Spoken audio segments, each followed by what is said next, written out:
बिस्मिल्लाहिर्रहमानिर्रहीम। मेरा नाम मोहम्मद जिब्रान अयूब है। मैं बेनज़ीर भुट्टो शहीद यूनिवर्सिटी लियारी का BS CS का 5th सेमेस्टर का स्टूडेंट हूँ।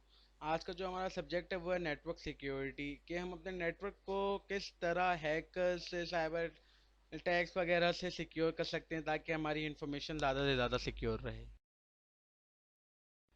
आज का जो हमारी प्रेजेंटेशन है वो एक रिसर्च पेपर के बेस पर प्रेजेंटेशन है, जिसका टॉपिक है नेटवर्क सिक्योरिटी यूजिंग पाइथन। के पाइथन को AES एडवांस इंक्रिप्शन स्टैंडर्ड, जिसके बारे में आपको आगे जाकर मालूम होगा कि ये है क्या चीज़। पाइथन को ES में यूज़ करके किस तरह अपने नेटवर्क को ज़्यादा से ज़्यादा सिक्योर बनाए, अपनी इंफॉर्मेशन को ज़्यादा से ज़्यादा सिक्योर बनाए। आजकल के दौर में नेटवर्क सिक्योरिटी एक बहुत ही चैलेंजिंग प्रॉब्लम है। अगर हम पिछले कुछ सालों की अपने पास की बात करें तो उसमें डेटा का स्टील होना, चोरी होना बहुत ही ज़्यादा बढ़ गया था। जब भी डेटा या इंफॉर्मेशन एक जगह से दूसरी जगह ट्रांसफ़र की जाती थी तो वो अटैकर उसको ट्रांसफ़र के दौरान बीच में अटैक करके उसको या तो चेंज कर देता था, उसको बहुत ही ज़्यादा नुकसान पहुंचा देता था। इसी को मद्देनज़र रखते हुए आज की प्रेजेंटेशन, जो कि रिसर्च बेस्ड प्रेजेंटेशन है, उसमें उसके बारे में डिस्कस किया गया है कि इस नेटवर्क को हम किस तरह सिक्योर बना सकें ताकि अटैकर हमारी इंफॉर्मेशन को हार्म ना कर सके। आरपा एडवांस रिसर्च प्रोजेक्ट एजेंसी 1969 में आपस में इंफॉर्मेशन शेयर करने के पर्पस को मद्देनजर रखते हुए आरपा ने 4 यूनिवर्सिटीज़ को आपस में कनेक्ट किया और एक नेटवर्क ऑफ नेटवर्क, जो कि आजकल की दुनिया में इंटरनेट के नाम से जाना जाता है, उसको डिस्कवर किया। जब से ये network network that is internet discover हुआ, उसी एरा से हमारी जो इंफॉर्मेशन है वो हार्म होना स्टार्ट हो गई। मालवेयर मालवेयर एक्चुअली एक कॉमन अटैक का नाम है जिसके जरिए हमारी इंफॉर्मेशन को हार्म किया जाता है। जैसे कि मालवेयर बहुत सारे तरीकों से आपके पीसी में आपकी इंफॉर्मेशन गेन कर सकता है, USB के थ्रू भी। और आजकल के दौर में अगर इजीली वर्डिंग में समझाया गया है कि जैसे कि बहुत सी फेक वेबसाइट्स बनाई गई हैं जो आपको इजीली ऑनलाइन अर्निंग के ऑफर्स देती हैं। उनका मकसद सिर्फ और सिर्फ यूजर की इंफॉर्मेशन गेन करना होता है। Crypto, now what is crypto? Crypto एक ऐसा मैकेनिज्म है जो कि हमारी इंफॉर्मेशन शेयरिंग को सिक्योर बनाता है, लेकिन बदकिस्मती से कुछ ईयर्स में क्रिप्टो और ऐसे बहुत सारे और मैकेनिज्म हैक्ड हो गए। सिर्फ एक AES एडवांस इंक्रिप्शन स्टैंडर्ड, ये एक अल्गोरिदम है जो अब तक हैक नहीं हो सका, और इसके ज़रिए इसको यूज़ करते हुए कि यूज़र अपना इंफॉर्मेशन शेयरिंग बहुत easily feel free from hacking कर सकता है। रिलेटेड लिटरेचर, इस सेक्शन में हम आपको मेजर टेक्निक्स बताए जाएंगे जो कि सिस्टम को, हमारे नेटवर्क को सिक्योर बना सकते हैं। उसमें different programming languages, different algorithm भी डिस्कस किए जाएंगे। 2018 में डार के भवानी के एक टेस्ट के मुताबिक, जो कि EES ब्लॉफिश स्नैप डिफरेंट एल्गोरिदम्स के नाम है, स्नैप ने जो है हमें ज़्यादा सिक्योरिटी प्रोवाइड की और मोर एक्यूरेट था टाइम की सूरत में, डेटा को अपलोड करने की सूरत में और परफॉर्मेंस की सूरत में। 2018 में कवसोग्लू, हाँ सॉरी नाम सही प्रोनाउंस नहीं हुआ, ने कवसोग्लू ने डिफरेंट एल्गोरिदम्स को डिफरेंट बिहाफ पे टेस्ट करके EES को रिकमेंड किया था।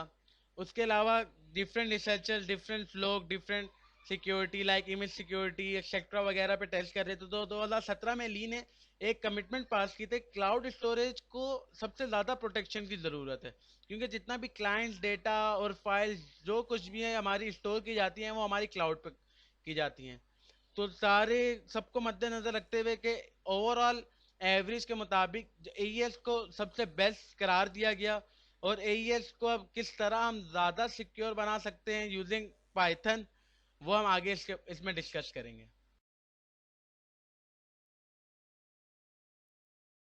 मेथोडोलॉजीज में कुछ मेथड डिस्क्राइब किए गए हैं कि हम AES को किस तरह यूटिलाइज करें, किस तरह रीडिज़ाइन करें ताकि हमारा जो इंफॉर्मेशन है वो अनऑथराइज एक्सेस पर्सन से ज़्यादा प्रोटेक्ट हो सके। मैथोडोलॉजीज में जो सबसे पहली चीज़ आती है हमारे पास वो है हमारी सिस्टम रिक्वायरमेंट्स, कि हमें कैसा सिस्टम चाहिए जिस पे हम अपने नेटवर्क को, ये जो हमने रिसर्च बेस्ड प्रेजेंटेशन बनाई है, उसको हम इम्प्लीमेंट कर सकें। एक मॉडल का नाम है हायर Y11C, जो कि डिज़ाइन और ही किया गया था जिस पे EES एल्गोरिदम अप्लाई हो सके। सही है, ये हमारा जो सिस्टम है RISC 64 बिट आर्किटेक्चर पर बेस करता है, और इसकी स्पेसिफिकेशन जो हैं वो Intel R core T M M37 generation होनी चाहिए, 1 गीगा से और 1.61 गीगा का प्रोसेसर होना चाहिए, 8 GB मिनिमम रैम होनी चाहिए, 1 TB हार्ड ड्राइव होनी चाहिए स्पेस, और Intel R H D graphic display होना चाहिए, और कुछ पीपल डिवाइसेस जैसे कि माउस, कीबोर्ड, आपकी एलसीडी, इस तरह मतलब कुछ अच्छी कंपनी की डिवाइसेस भी साथ होनी चाहिए। सिस्टम रिक्वायरमेंट्स के बाद हमारे पास जाहिर सी बात है सॉफ्टवेयर रिक्वायरमेंट्स भी आती है कि कौन सा सॉफ्टवेयर होना चाहिए। सबसे पहले जो इसमें सॉफ्टवेयर है मिनिमम वो आपका माइक्रोसॉफ्ट विंडोज 10 64 बिट्स होनी चाहिए। उसके बाद पाइथन 3.6.5 होना चाहिए। उसके बाद मिनीकोंडा 3.6 वर्जन। ये सॉफ्टवेयर आपके पीसी में होने चाहिए अपने नेटवर्क को सिक्योर बनाने के।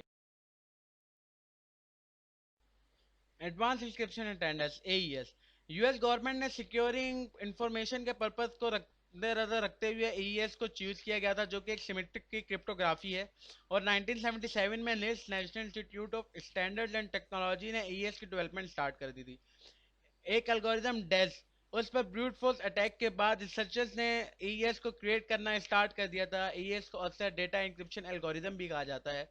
सबसे पहला जो इम्प्लीमेंट एईएस को किया गया था वो 2000 में रिचमैन और डेइमन ने किया था। आखिर ऐसी क्या वजह है जो एईएस को इतना प्रेफर किया जाता है?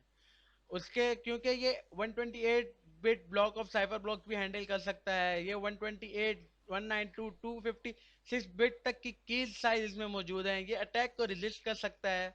ये कॉस्ट इफेक्टिव है, इतना कोई महंगा भी नहीं है। इसमें फ्लेक्सिबिलिटी बहुत है, बहुत ही आसानी से किसी भी हार्डवेयर और प्रोग्रामिंग लैंग्वेज के साथ यूज किया जाता है।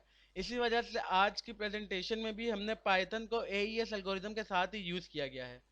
सबसे पहले इसके स्टेप्स क्या हैं कि साइफर जो हमारा डेटा होता है वो एक एरे में रखता है, जिसके बाद साइफर एक transformation repeated number of rounds perform करता है, जिससे हमारा डेटा जो है इंक्रिप्शन होता है। वो हमारी की लेंथ पे डिपेंड करता है कि हमारी की लेंथ क्या है, वो 10 है 12 14 जो राउंड्स होते हैं वो परफॉर्म करके हमारा डेटा वो टोटली चेंज कर देता है, उसको इंक्रिप्ट कर देता है। सही है। उसके बाद आखिर में हमारा जो साइफर है वो हमारा डेटा रोज और कॉलम मतलब XOR ऑपरेशन परफॉर्म करने के बाद हमारा रोज और कॉलम में ट्रांसफर कर देता है। उसके बाद हमारा जो जब ये सारा प्रोसेस हो जाता है उसके बाद डेटा को ज़्यादा और राउंड्स मजीद राउंड्स की नीड नहीं होती। इस प्रोसेस से हमारा डेटा एक इंक्रिप्ट हो जाता है, सिक्योर हो जाता है। अगर कोई अटैकर बीच में अटैक भी करेगा तो समझ ही नहीं आएगा कि हमारा डेटा क्या है। इस वजह से ईएस को बहुत ज़्यादा प्रेफर किया जाता है। टूल लैंग्वेजेस और पैकेजेस पर बात कर लेते हैं। नेटवर्क सिक्योरिटी में डेटा सिक्योरिटी के लिए बहुत सारे एल्गोरिदम डिजाइन किए गए हैं, लेकिन उनमें से कोई एक भी एल्गोरिदम ऐसा नहीं था जो मल्टीपल अटैक्स एक साथ हैंडल कर सके।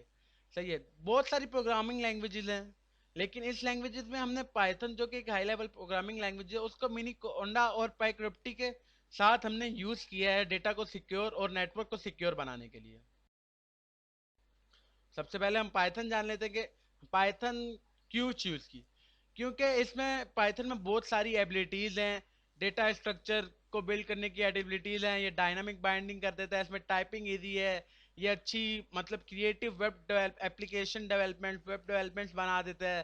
सही है। इसमें एक बहुत खास एबिलिटी है कि कंपोनेंट्स को टूगेदर कनेक्ट कर लेता है।